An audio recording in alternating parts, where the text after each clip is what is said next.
Hello बच्चों, मैं हूं पवार सर आईआईटी गुरुकुल नागपुर से। बेटा, लास्ट लेक्चर में हम लोगों ने करंट के बारे में पढ़ा था। आज हम लोग करंट डेंसिटी क्या होता है, ड्रिफ्ट वेलोसिटी क्या होता, रैंडम वेलोसिटी क्या होता, मोबिलिटी क्या होता, resistance, specific resistance, conductance, conductivity, current density का उनके साथ क्या रिलेशन रहता है, रिलैक्सेशन टाइम क्या होता है, ये सभी चीजें आज हम लोग डिस्कस करेंगे। तो बेटा, वीडियो को आप लास्ट तक देखना। करंट इलेक्ट्रिसिटी का ये पूरा इंपॉर्टेंट पार्ट है, ठीक है। बराबर ध्यान दो बेटा। चलो अब चालू करते हैं हमारा पहला टॉपिक। तो सबसे पहले करंट। करंट यानी क्या? तो rate of flow of charge, यानी charge divided by time. Clear है बेटा? करंट यानी क्या होता? तो rate of flow of charge, यानी चार्ज अपॉन टाइम। अगर हमने कोई भी ऐसा एक वायर लिया, अब इसमें से मान लो क्यू चार्ज फ्लो हो रहा है, कितने समय में बेटा? टी समय में। तो हमारा टी समय में क्यू चार्ज फ्लो हुआ, तो हमारा ये करंट कहलाएगा। बेटा, आपको करंट पता है, करंट क्या होता है? Scalar quantity. भले ही इसको डायरेक्शन रहे, फिर भी ये स्केलर क्वांटिटी कहलाएगा, क्योंकि ये जनरल अलजेब्रिक रूल्स को फॉलो करता। अगर यहां से 2 एम्पियर का करंट जा रहा है, यहां से 3 एम्पियर का करंट जा रहा है, तो टोटल बनेगा 5 एम्पियर। इसको कहते हैं जनरल अलजेब्रिक रूल, 2 + 3 = 5। तो इसलिए current is a scalar quantity. यहां पे कोई भी वेक्टर लॉ लगाने की जरूरत नहीं है। क्लियर बेटा? चलो, अब हमारा करंट का फॉर्मूला चार्ज अपॉन टाइम हो गया। करंट को क्या लिखते हैं बेटा? एम्पियर। कूलम, चार्ज का यूनिट कूलम, टाइम का यूनिट सेकंड। अभी देखो बेटा, current is nothing but charge upon time. So 1 ampere equal to 1 coulomb upon 1 second. अब आप बताओ बेटा, यहां से मैं 1 एम्पियर करंट को डिफाइन कर सकता हूं क्या? कर सकता हूं। कैसे? अगर किसी वायर से 1 सेकंड में 1 कूलम चार्ज पास हो रहा है, तो हमारा करंट 1 एम्पियर कहलाएगा। 1 एम्पियर करंट यानी क्या? अगर हमारे वायर से 1 सेकंड में 1 कूलम चार्ज पास हो रहा है, तो हमारा करंट 1 एम्पियर कहलाएगा। क्लियर बेटा? यहां तक हुआ करंट का। इसमें और एक चीज हो सकती है, वो यानी क्या? Current is nothing but rate of flow of charge dq by dt। तो बेटा, अगर मैं यहां से dq लू, यानी स्मॉल अमाउंट ऑफ चार्ज, तो करंट इंटू टाइम करेंगे हम लोग, ऐसा हो जाएगा। Current is nothing but rate of flow of charge, तो चार्ज यानी क्या करेंगे बेटा? करंट इंटू टाइम कर देंगे हम लोग। अब इसमें अगर मुझे करंट का इक्वेशन दिया जाए, फॉर एग्जाम्पल t² + 3t, ऐसा अगर मुझे करंट दे दिया जाए, तो करंट क्या दिया? Equation into time dt। ये हुआ मेरा चार्ज। तो बेटा, इसमें इंटीग्रेट ऑन बोथ साइड कर दो, दोनों तरफ उसको इंटीग्रेट कर दो। डी क्यू का मतलब क्या होता? Small amount of charge. Small small charge को इंटीग्रेट करोगे तो आपको टोटल चार्ज मिलेगा। तो ये आपका टोटल चार्ज हो गया। और ये इसको आप इंटीग्रेट कर दो, जो भी आपको टाइम दिया होगा, जैसे 0 से लेके 3 सेकंड तक, उसको आप यहां पे पुटअप कर देना, आपका आंसर निकाल लेना। इस टाइप के भी न्यूमेरिकल्स आपको आएंगे। बराबर ध्यान दो बेटा। न्यूमेरिकल में मान लो ऐसा पूछा हुआ है कि एक वायर है, ठीक है, ये वायर से करंट पास हो रहा है। करंट का इक्वेशन दिया t² + 2t। क्या दे दिया बेटा? ये करंट का equation. Find the amount of charge flows, आपको चार्ज निकालना है। क्लियर बेटा? हमें पता है करंट क्या होता? Current is nothing but rate of flow of charge. कितने समय में कितना चार्ज फ्लो हुआ, दैट इज करंट। सो बेटा, dq यानी स्मॉल अमाउंट ऑफ चार्ज कैसे आएगा? Current into time. तो इसका मतलब क्या होता है कि स्मॉल टाइम में कितना चार्ज फ्लो हुआ, अगर हमारा करंट आए है तो। ठीक है? तो बेटा, अगर मुझे टोटल चार्ज निकालना है, तो मैं क्या कर दूंगा? इंटीग्रेट। इसको इंटीग्रेट कर दो, dq इंटीग्रेट करो इसको I इंटू डी टी, यानी हमने क्या किया, इंटीग्रेशन दोनों तरफ लगा दिया। ये होता है बेटा small amount of charge flows, लेकिन उसका अगर इंटीग्रेशन कर दो तो समेशन कर दो तो टोटल चार्ज फ्लोज मिल जाएगा। तो total charge flow equal to integration of, अब करंट का इक्वेशन हमें दिया हुआ है, क्या दिया है बेटा, टी स्क्वायर प्लस 2t, और इंटू क्या है हमारा बेटा, dt। अब अगर हमें ये कहा जाए कि 2 सेकंड में कितने चार्ज फ्लो हुए, तो टाइम इक्वल टू 0 से लेके टाइम इक्वल टू 2 तक लोगे, इंटीग्रेट करो बेटा, इसका क्या आ जाएगा, t³/3 प्लस ये आ जाएगा 2t²/2। ये क्या कर दिया मैंने, इंटीग्रेशन। अब ये इंटीग्रेशन करने के बाद ये मेरा 2 कैंसिल हो गया, यानी t³/3 प्लस t²।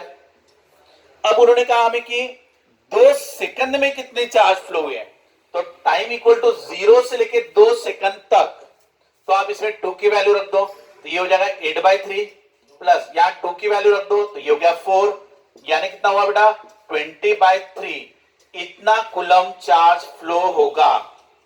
इस तरीके से आप न्यूमेरिकल को सॉल्व कर सकते हो। ठीक है बेटा, एकदम सिंपल सा क्वेश्चन आएगा। नेक्स्ट, ये तो गया हमारा करंट। अब हम लोग ले लेते हैं करंट डेंसिटी। करंट डेंसिटी आपको समझना जरूरी है।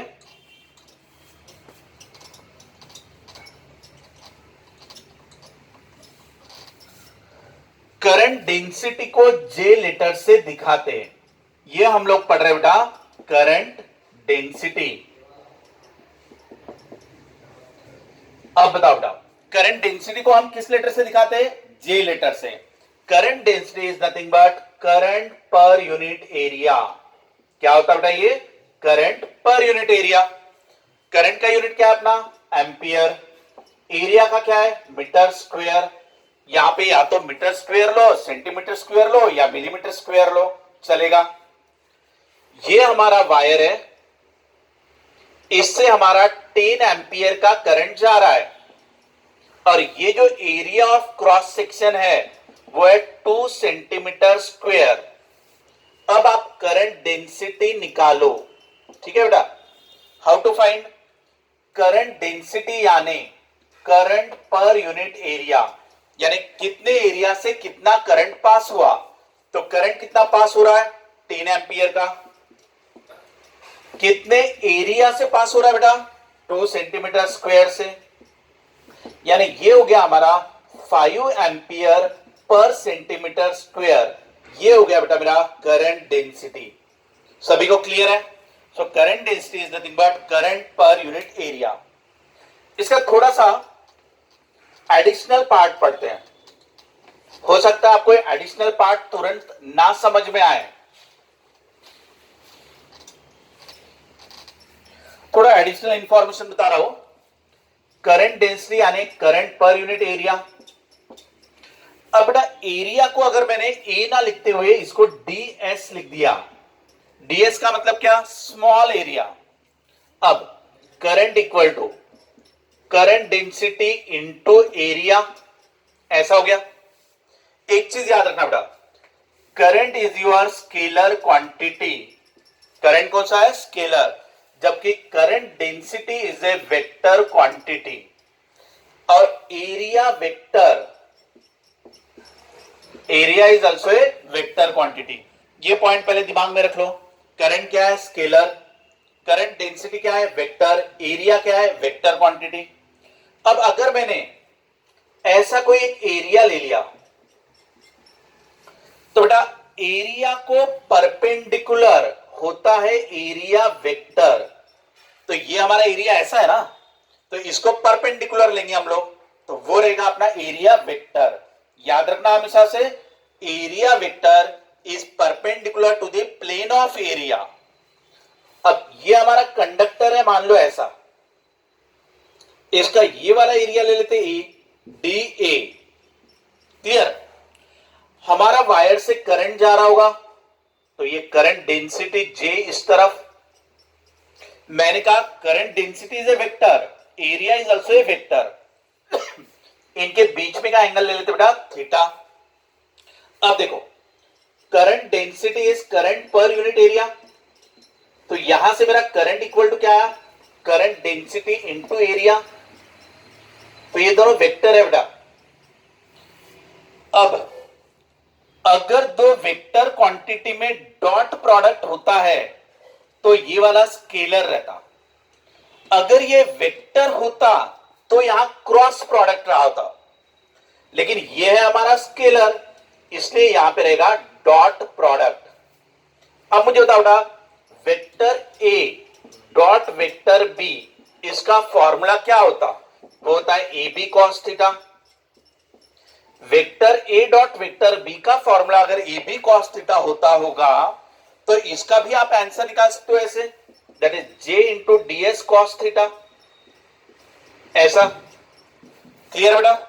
अब देखो अगर ये वाला मेरा एरिया है डी ए, तो मैं इसको यहां पे भी बना सकता हूं डी ए,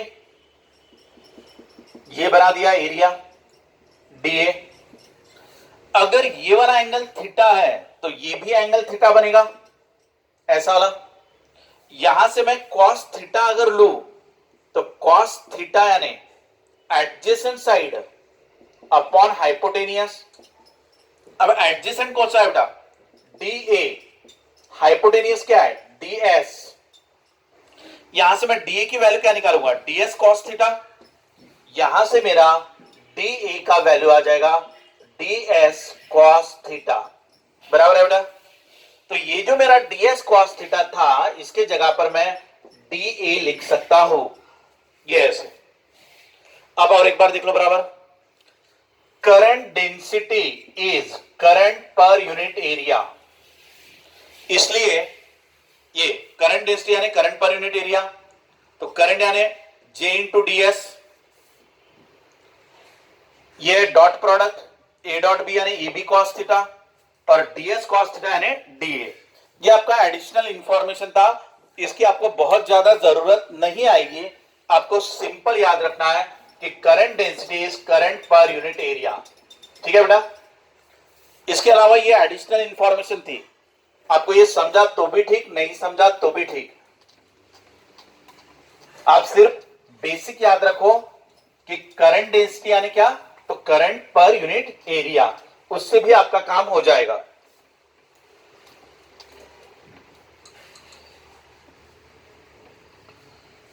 नेक्स्ट पॉइंट बेटा, अगर हमने एक कंडक्टर लिया जिसकी लेंथ है L, इसको हमने बैटरी कनेक्ट कर दिया, बैटरी का पोटेंशियल है V। जब भी आप किसी भी कंडक्टर को बैटरी कनेक्ट कर देते हो तो यहां पे इलेक्ट्रिक फील्ड डेवलप होती है, और ये जो इलेक्ट्रिक फील्ड डेवलप होती है, इलेक्ट्रिक फील्ड, वो E equal to V divided by L रहता है। अगर मैं पोटेंशियल ज्यादा बढ़ाऊं तो इलेक्ट्रिक फील्ड और भी ज्यादा बढ़ेगी, ऐसे। अगर मैंने पोटेंशियल बढ़ा दिया तो इलेक्ट्रिक फील्ड बढ़ेगी, लेंथ के साथ उसका इनवर्स रिलेशन। ये फॉर्मूला किस चीज का है, so electric field produced across the conductor due to the potential difference V।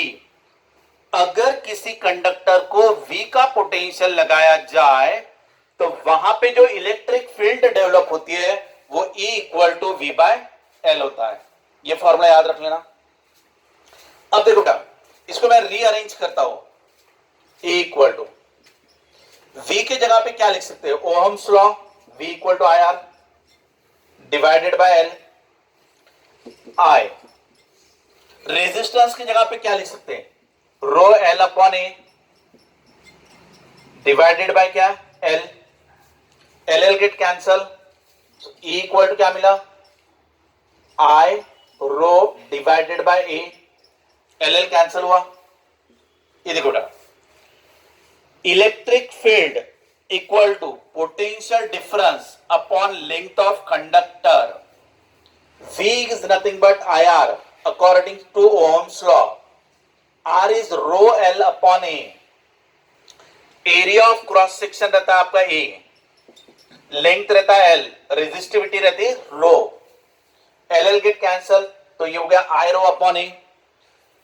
Current upon area यानी करंट डेंसिटी, तो फॉर्मूला क्या बना, E equal to J into rho. तो बेटा current density J equal to क्या आएगा, E by rho, J equal to E by rho, rho यानी क्या, रेजिस्टिविटी। अब रेजिस्टिविटी इज 1 अपॉन कंडक्टिविटी, तो J equal to sigma into E। ये क्या है मेरा, कंडक्टिविटी, ये क्या है, रेजिस्टिविटी, ये इलेक्ट्रिक फील्ड, ये करंट डेंसिटी। यहां पे देख लो और एक बार अच्छे से,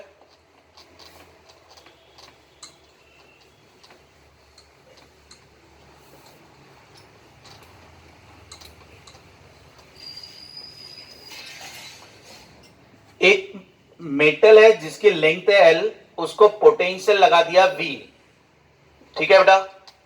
तो यहां पे क्या प्रोड्यूस होता, इलेक्ट्रिक फील्ड। सो इलेक्ट्रिक फील्ड कितना प्रोड्यूस होता, V बाय एल। फॉर्मूला याद कर लेना, V के जगह पे क्या लिख सकते हैं, I R upon L. Resistance का फॉर्मूला क्या है, rho L upon A divided by L, L L get cancel, therefore E equal to क्या मिलेगा, I rho upon A. Current पर यूनिट एरिया यानी क्या, करंट डेंसिटी, तो E का फॉर्मूला क्या मिला, J इंटू रो। तो बेटा यहां से J इक्वल टू क्या मिलेगा, J equal to E divided by rho, यानी current density J equal to electric field upon resistivity, J equal to 1 upon resistivity यानी conductivity, that is a sigma into E। ये आपके फॉर्मूले बने, इसको आपको अच्छे से याद रखना है। अब यहां पे हम लोग जो जो फॉर्मूले हम लोग पढ़ रहे हैं उसकी लिस्ट हम लोग ये लिखेंगे यहां पर, ये आपको रिवीजन होते रहना चाहिए कि करंट यानी हमने पढ़ा था rate of flow of charge dq by dt यानी q डिवाइडेड बाय t, ये पहला पॉइंट पढ़ा था हमने। सो हमारा करंट यानी dq बाय dt या तो q डिवाइडेड बाय t, ये क्या हो गया था अपना करंट। यहां से अगर मुझे चार्ज निकालना रहा तो करंट इनटू टाइम, ये भी था आपका। पॉइंट नंबर 2, करंट डेंसिटी यानी क्या, करंट पर unit area. Point number 3, electric field produced is V by L. J का फॉर्मूला क्या आया, E बाय रो या तो सिग्मा इंटू E। ये आपके फॉर्मूलेज अभी कवर हो गए हैं। करंट यानी rate of flow of charge, वहां से चार्ज निकालना रहा तो ऐसे। करंट डेंसिटी यानी क्या, करंट पर unit area. Electric field produce equal to potential difference upon length. Current density यानी क्या, electric field upon resistivity. Rho यानी रेजिस्टिविटी और सिग्मा यानी क्या, कंडक्टिविटी। नेक्स्ट पॉइंट पढ़ते हैं।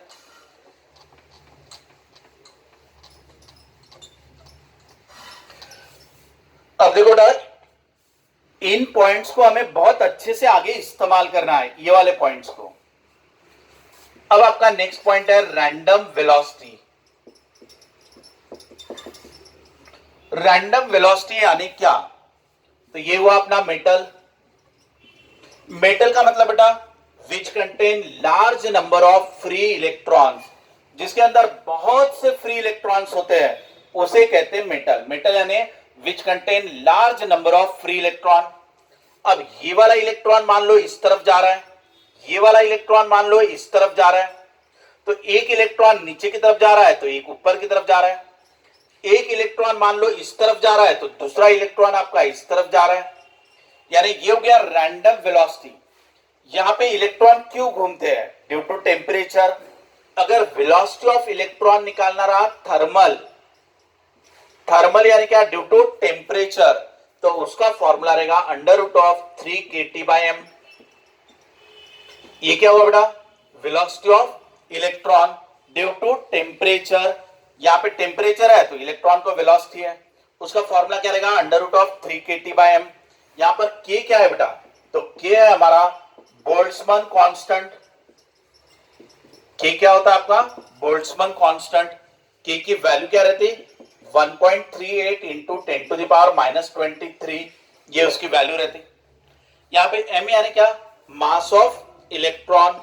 इलेक्ट्रॉन का मास कितना रहता, 9.1 इंटू 10⁻31 kg। तो इन सभी चीजों को यहां पे रखो। अगर आपने टेम्परेचर रखा मान लो 300 केल्विन, अगर ये आपने टेम्परेचर पुटअप किया, ये मास ऑफ इलेक्ट्रॉन, ये बोल्ट्जमैन कांस्टेंट, तो आपको आराम से थर्मल वेलोसिटी मिल जाएगी इलेक्ट्रॉन की। क्लियर बेटा, यानी ये इलेक्ट्रॉन कितने वेलोसिटी से घूम रहे वो आपको मिल जाएगा।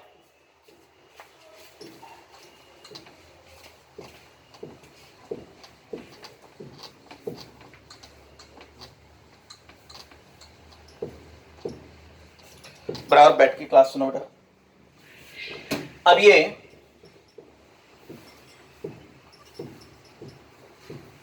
रैंडम वेलोसिटी यानी कोई भी इलेक्ट्रॉन कितने भी वेलोसिटी से किसी भी डायरेक्शन में घूम रहा है, उस वेलोसिटी को रैंडम वेलोसिटी कहते हैं। सो रैंडम वेलोसिटी यानी क्या, कोई भी इलेक्ट्रॉन किसी भी तरफ किसी भी वेलोसिटी से घूमना, यानी ये हो गया आपका रैंडम वेलोसिटी। अब अगर हमने इसका एक क्रॉस सेक्शन लिया, ये वाला क्रॉस सेक्शन लिया, अब एक सेकंड में अगर यहां से दो इलेक्ट्रॉन इस तरफ जा रहे हैं, तो उसी एक सेकंड में यहां से दो इलेक्ट्रॉन इस तरफ जाएंगे। सो अगर ऑन एन एवरेज 50 इलेक्ट्रॉन इस तरफ जा रहे होंगे, तो उसी एक सेकंड में 50 इलेक्ट्रॉन इस तरफ भी जाते हैं। इसीलिए आपका एवरेज वेलोसिटी अगर आप लो तो वो 0 आ जाता है। एवरेज वेलोसिटी यानी नेट करंट आपका 0 आ जाएगा। कब, जब रैंडम वेलोसिटी ले रहे हो आप कौन सा वेलोसिटी ले रहे हो, रैंडम वेलोसिटी। रैंडम वेलोसिटी में इलेक्ट्रॉन किसकी वजह से घूमते हैं, ड्यू टू टेम्परेचर। यहां पे टेम्परेचर की वजह से इलेक्ट्रॉन घूमेंगे। कोई भी इलेक्ट्रॉन किसी भी तरफ घूम रहा है, उस वेलोसिटी को क्या कहोगे, रैंडम वेलोसिटी। तो अगर ऑन एन एवरेज 10 इलेक्ट्रॉन इस तरफ जाएंगे, तो उतने ही समय में 10 इलेक्ट्रॉन इधर भी जाएंगे। सो नेट फ्लो कितना कहलाएगा, 0। उनके एवरेज वेलोसिटी क्या कहलाएगी, 0। बट एवरेज स्पीड, अगर मैं स्पीड ले रहा हूं तो इसे नॉट इक्वल टू 0 कहोगे। अब बेटा मुझे एवरेज वेलोसिटी निकालना है, यानी क्या करना, तो मैं u1 plus u2 plus un divided by n कर रहा हूं। एवरेज ले रहा हूं मैं। इस इलेक्ट्रॉन की वेलोसिटी u1, इसकी वेलोसिटी u2, इसकी u3, इसकी un। ऐसे मैंने n पार्टिकल की वेलोसिटी लिया, divided by number of electrons कर दिए या नंबर ऑफ पार्टिकल्स कर दिए, तो ये हो गया मेरा एवरेज वेलोसिटी। एवरेज वेलोसिटी कितना आएगा मेरा, 0। क्योंकि रैंडम वेलोसिटी का मीनिंग कोई भी इलेक्ट्रॉन किसी भी तरफ किसी भी वेलोसिटी से जाना, यानी रैंडम वेलोसिटी। रैंडम वेलोसिटी में 10 इलेक्ट्रॉन अगर इधर जा रहे होंगे तो 10 इलेक्ट्रॉन इधर भी आते हैं, तो एवरेज कितना हो जाता, 0। तो नेट करंट कितना हो जाता, 0। ये हुआ आपका रैंडम वेलोसिटी में। लेकिन रैंडम वेलोसिटी ज्यादा रहती है बेटा, इसमें स्पीड ज्यादा रहती है। नेक्स्ट पॉइंट पढ़ेंगे हम लोग।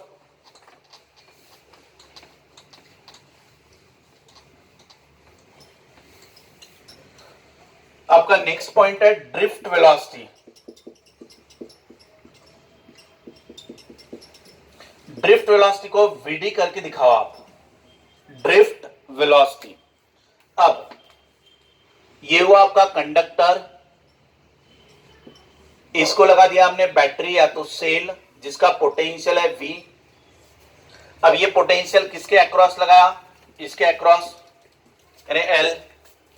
तो जब भी किसी कंडक्टर को पोटेंशियल V लगा देते तो वहां पे क्या प्रोड्यूस होता है, इलेक्ट्रिक फील्ड। ये इलेक्ट्रिक फील्ड कितना प्रोड्यूस होता है, V/L। ये हो गया फॉर्मूला। अब यहां पे जो इलेक्ट्रॉन रहेगा उसके ऊपर अभी क्या एक्ट होगा, फोर्स एक्ट होगा। तो ये बैटरी का प्लस, ये है माइनस। माइनस माइनस को क्या करेगा? रिपेल। प्लस क्या करेगा? अट्रैक्ट। क्योंकि ये माइनस है ना यहां पर, तो ये माइनस पूरा यहां पे आ गया, ये प्लस है तो ये प्लस इस तरफ आ गया मान लो, तो ये माइनस माइनस को रिपेल करेगा, प्लस अट्रैक्ट करेगा, तो ये इलेक्ट्रॉन के ऊपर फोर्स एक्ट होगा इस तरफ। अब ये फोर्स कितना एक्ट होता है? तो फोर्स एक्ट होता है चार्ज इनटू इलेक्ट्रिक फील्ड। ये फॉर्मूला याद रखना आप। ये फॉर्मूले को और एक बार समझ लो। Force acting on the electron या तो force acting on the charge by the electric field is F equal to Q into E। यानी ये हो गया force equal to Q into E। ये फोर्स किसके ऊपर एक्ट हो रहा है? चार्ज पे। चार्ज पे यानी किस पे? इलेक्ट्रॉन पे, बाय द इलेक्ट्रिक फील्ड। तो अब बेटा एक्सलरेशन कितना आएगा? क्योंकि जैसे फोर्स एक्ट होगा तो ये एक्सलरेट होगा ना, क्योंकि आपने अगर फोर्स लगाया तो वो चीज एक्सलरेट होती है। तो एक्सलरेशन यानी क्या? फोर्स अपॉन मास। एक्सलरेशन का मतलब स्पीड चेंज होना, तो जैसे फोर्स एक्ट होगा उसकी स्पीड चेंज होगी, दैट इज एक्सलरेशन। एक्सलरेशन यानी फोर्स अपॉन मास, यानी ये हो गया QE डिवाइडेड बाय मास। ये क्या हुआ बेटा? Acceleration of electron. अब Q, E की जगह पे क्या लिख सकते हैं? V by L। ये कहां से यहां पे लिया था? E equal to V by L, तो E की जगह पे ले लिया मैंने V बाय L, ये हो गया एक्सलरेशन। अब ये एक्सलरेशन से ये वाला इलेक्ट्रॉन घूमेगा, so velocity equal to acceleration into time. Velocity यानी क्या रहता? Acceleration into time. यहां पे इनिशियल वेलोसिटी नेट जीरो था, एवरेज जीरो था, तो आपका final velocity equal to acceleration into time. और ये एक्सलरेशन कितना? QE by M into time. तो ये हो गया बेटा मेरा ड्रिफ्ट वेलोसिटी। और एक बार हम लोग ड्रिफ्ट वेलोसिटी निकालते हैं।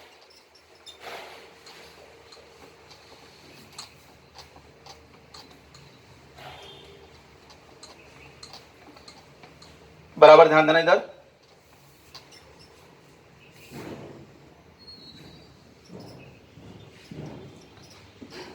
पहले इलेक्ट्रॉन, कोई भी इलेक्ट्रॉन किसी भी तरफ घूम रहा था किसी भी वेलोसिटी से, उसे क्या कहते हैं? Random velocity. उसमें एवरेज वेलोसिटी क्या रहती है? जीरो। करंट क्या रहता? जीरो। लेकिन बाद में आप क्या लगा देते हो? बैटरी। ये क्या हुआ? प्लस, ये हुआ माइनस। सेल या बैटरी लगाने की वजह से सभी के सभी इलेक्ट्रॉन एक डायरेक्शन में घूमने के लिए मजबूर हो जाते हैं। सभी के सभी एक ही तरफ घूमेंगे। ऐसा क्यों होगा? क्योंकि ये पूरा माइनस यहां से क्या करेगा? रिपेल। ये प्लस क्या करेगा? यहां से अट्रैक्ट।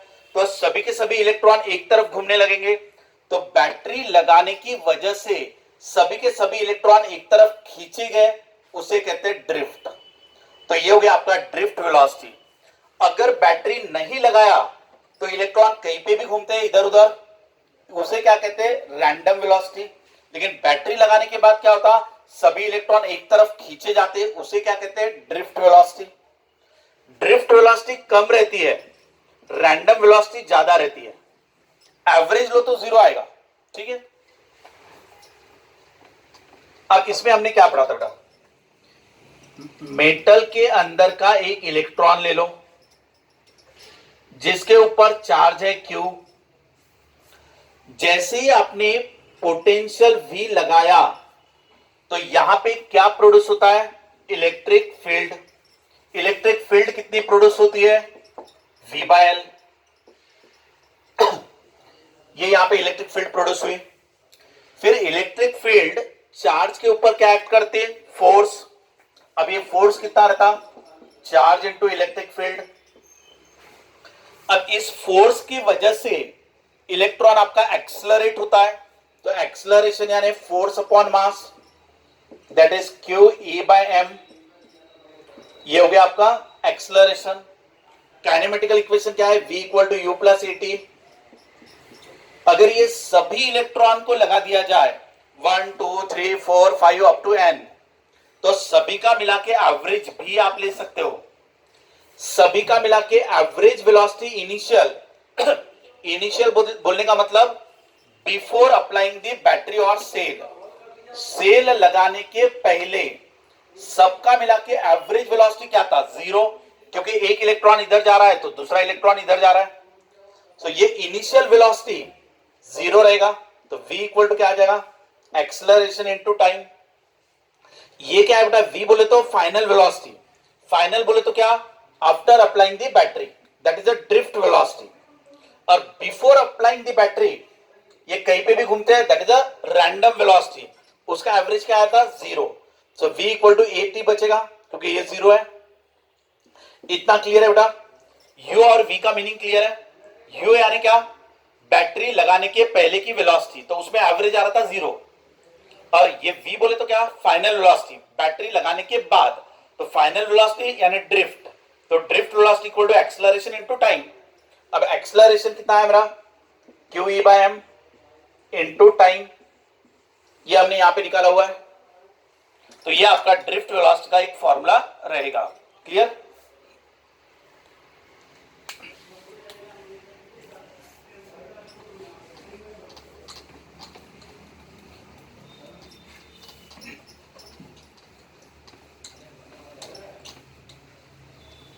अब हमने यहां पॉइंट नंबर 5 ऐड कर देता हूं कि रैंडम वेलोसिटी जो रहेगी वो under root of 3 kT by m से निकाल सकते हैं।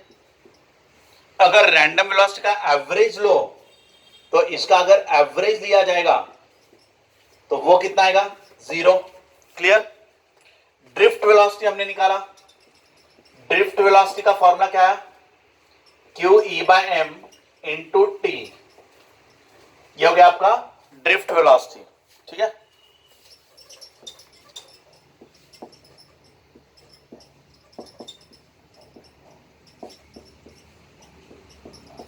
ये हमारा ड्रिफ्ट वेलोसिटी बेटा। ठीक है? अब ड्रिफ्ट वेलोसिटी का और एक फॉर्मूला हम लोग डिराइव करेंगे। ये है मेटल, इसमें ये लेंथ है एल, ये इलेक्ट्रॉन। बेटा बैटरी लगाने के बाद जो वेलोसिटी रहती है उसे ड्रिफ्ट वेलोसिटी कहते हैं। अब वेलोसिटी यानी डिस्टेंस अपॉन टाइम, वेलोसिटी का फॉर्मूला क्या है? डिस्टेंस अपॉन टाइम, यानी distance is L upon time is T. अब हम लोग ड्रिफ्ट वेलोसिटी का दूसरा डेरिवेशन कर रहे हैं। ठीक है ना? बैटरी लगाने के बाद इलेक्ट्रॉन जो मूव होता है वो ड्रिफ्ट वेलोसिटी से मूव होता है। इलेक्ट्रॉन को कितना डिस्टेंस कवर करना है? तो एल, तो वेलोसिटी यानी डिस्टेंस अपॉन टाइम, तो इतना डिस्टेंस कवर करना है इतने वेलोसिटी से, इतने समय में। क्लियर? अब drift velocity equal to L divided by time, यानी क्या? तो करंट